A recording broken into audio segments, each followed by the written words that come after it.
Hello, it's Maria Flynn again here, and if you've watched some of the other videos you may already be sick of hearing me say that, but I thought I'd just better introduce myself in case you haven't seen them and you are listening and wondering who is this woman speaking.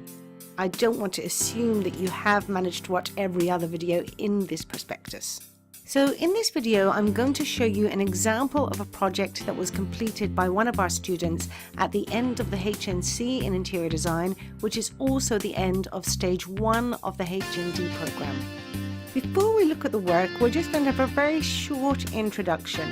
And in this, I'm just going to explain to you first of all, what exactly is a portfolio?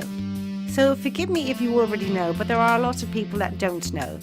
So I'll just explain that very briefly, and then we'll look at why exactly you need a portfolio and why it's so important. And then finally, we'll look at how we can help you to achieve your own portfolio. So an interior design portfolio is basically a collection of your best work.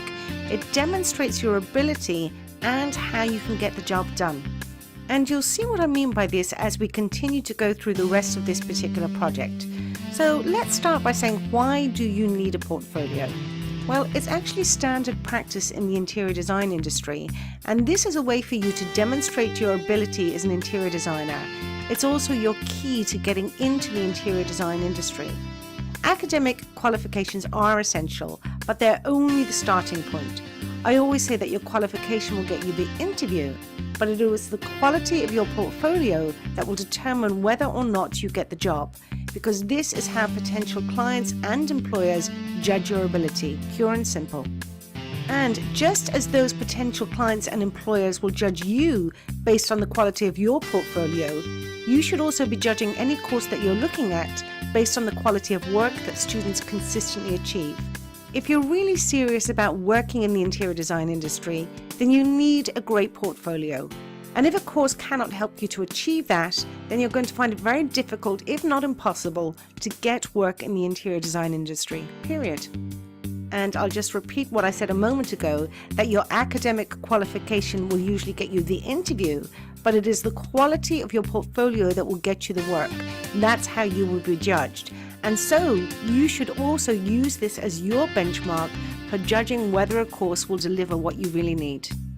At the end of this video, I'll explain how we can help you to achieve results like this, but let's get straight in and look at the work itself.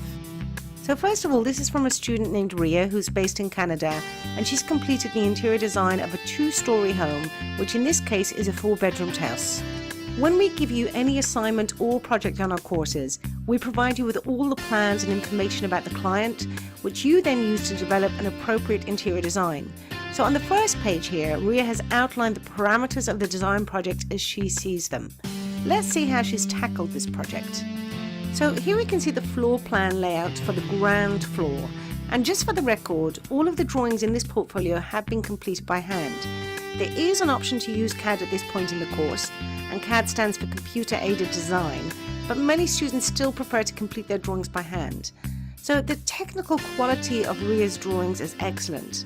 And she has also rendered these drawings for presentation purposes. In interior design, rendering is the term that we use for colouring our drawings and making them look realistic. And we teach you how to do this step by step on the course. So next we'll look at the furniture layout for the top floor. And the ability to produce drawings to a high professional standard is essential to your success in the interior design industry. You need to be able to draw manually and with CAD. And you do both on this course, and we will teach you step by step, don't worry. The number one question we get from people is, I can't draw, how can you teach me? And how can you teach me this online? But I can tell you now that 99% of people who enroll on our courses feel exactly the same way, yet most of them achieve really good standards by the time they finish. So if you do have doubts, please bear with me for now, because most of our students had exactly those same doubts when they first enrolled. It's perfectly normal. So once again, we have a rendered drawing to present to the client, and it's pretty easy to tell the difference between a poor quality or a good quality technical drawing in terms of the overall presentation. But it's worth pointing out that good technical skills are not enough in themselves. When a designer is looking at plans such as this, they'll be looking at the spatial layout, to see if the space has been used effectively. Also, is there a natural flow within a room and between different rooms? We can definitely see that in these drawings.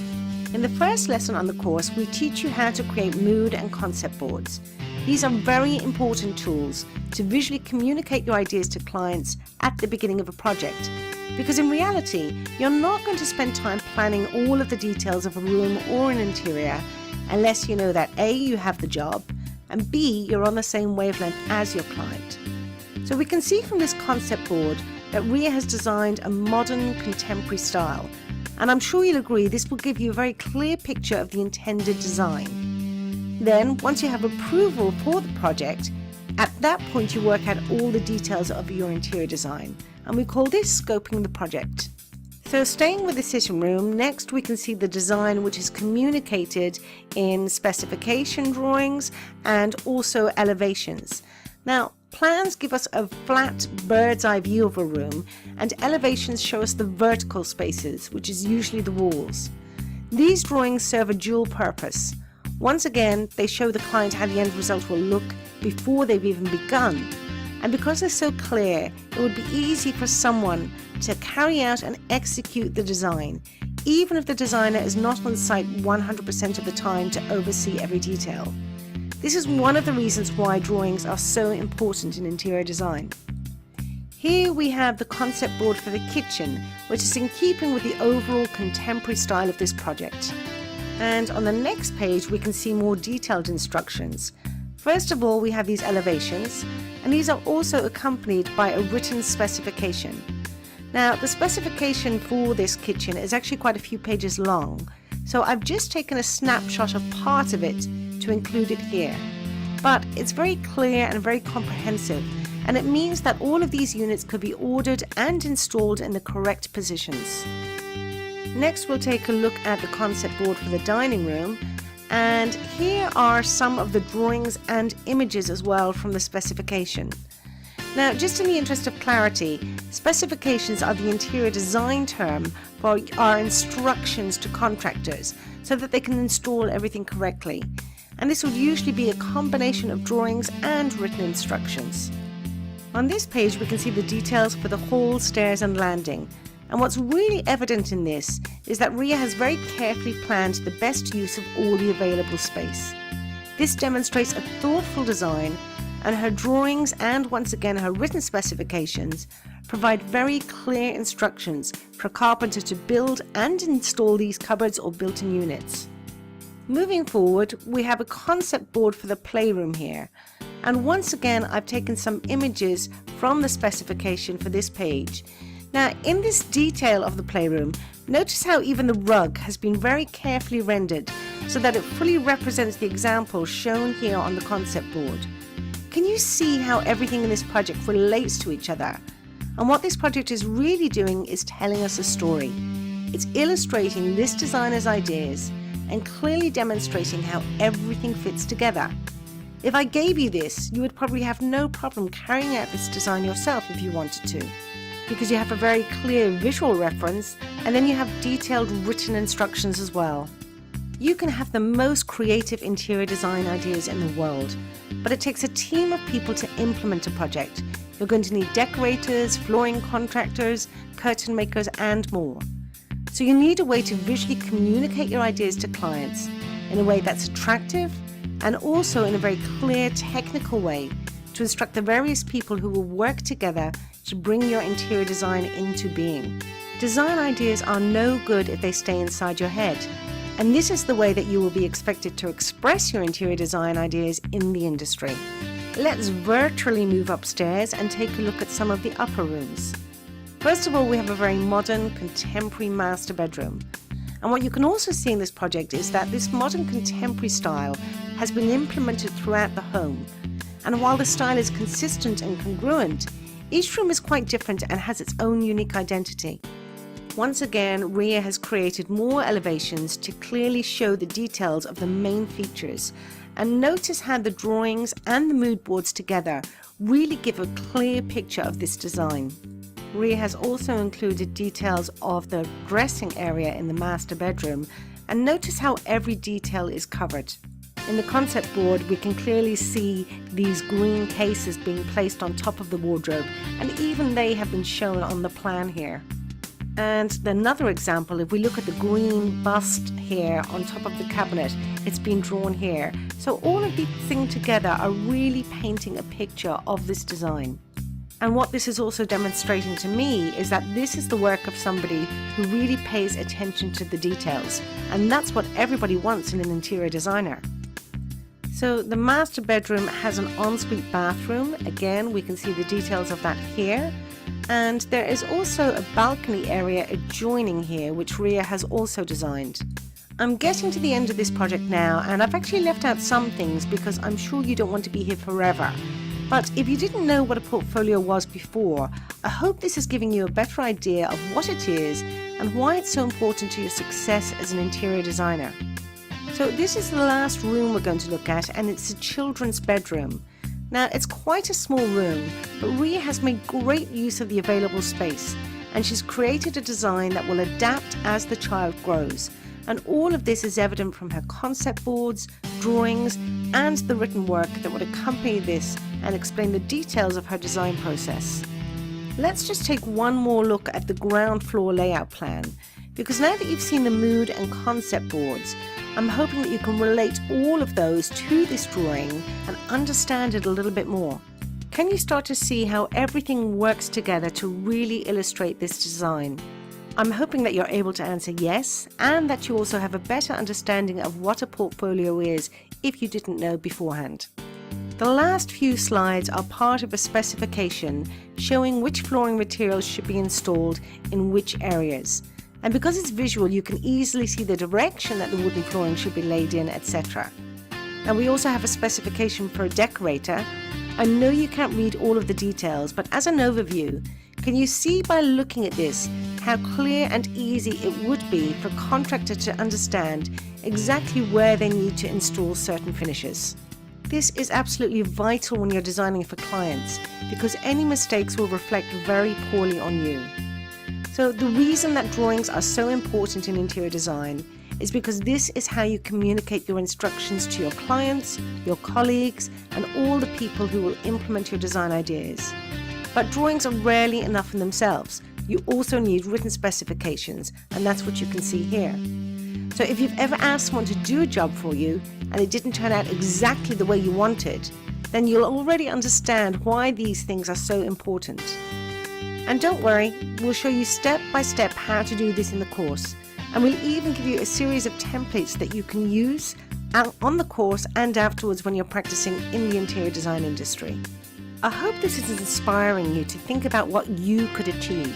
But if you are feeling a little bit overwhelmed right now, and if you think that this is going to be beyond your capability, as long as you can follow clear instructions and you put the work into it, you can achieve professional standards like this. And if you're going to enroll on a professional interior design course, this is exactly what you should expect. So I want you to ask yourself, would you have confidence in this person to complete your interior design project? Do you think they would have the skill and the ability to get the job done?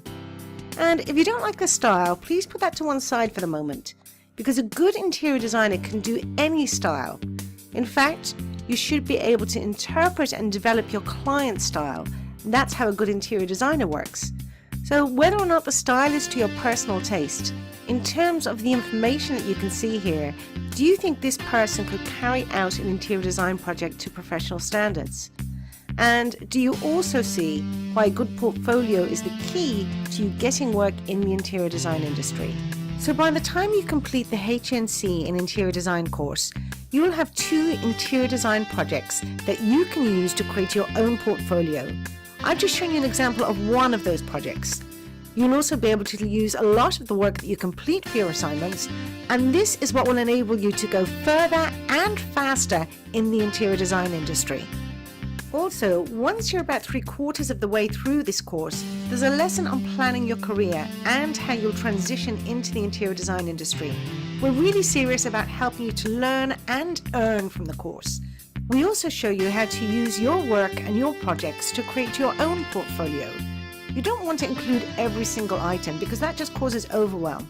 You want to select and present the best examples of your work that really tie into the job opportunities that you're looking for, and all of this is covered on the course. And if you're already thinking about enrolling on the full HND in interior design, you'll follow the exact same curriculum as the HNC course for stage 1. So that is how you transition into the interior design industry while you're still studying, building valuable work experience at the same time. Our courses have been carefully designed to really prepare you to work in the industry in terms of the skills and knowledge you'll need, and preparing you to transition at a time and pace that's right for you. Honestly, in 1 year from now, you could be preparing for your career in the interior design industry. So I hope that seeing this portfolio has inspired you to unleash your own creativity. And if you weren't sure what a portfolio was before this, then I hope you have a better understanding now. You'll find another interior design portfolio further in the prospectus, showing an example project from the end of the full HND course.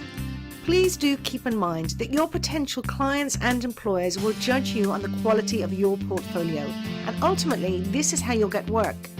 This should also be your benchmark when you're evaluating any professional interior design course. An academic qualification is vital, but it is only the starting point. And I suppose the next question is, how exactly can we help you evolve from a complete beginner to a professional designer of this standard? Well, if you want to find out, I would suggest that you register for one of our free live webinars. In the webinar, I'll show you examples of the first plan that is typical of most students and how they progress and develop so that they finally end up with results like this. There's a link for you to register for the webinar at the bottom of this page. Maybe this time next year, we'll be using your portfolio to inspire people. How would you feel about that? Please don't hesitate to come back to us if you have any questions at all, and I do hope you'll join me on one of the live webinars. Take care, and thanks for your time.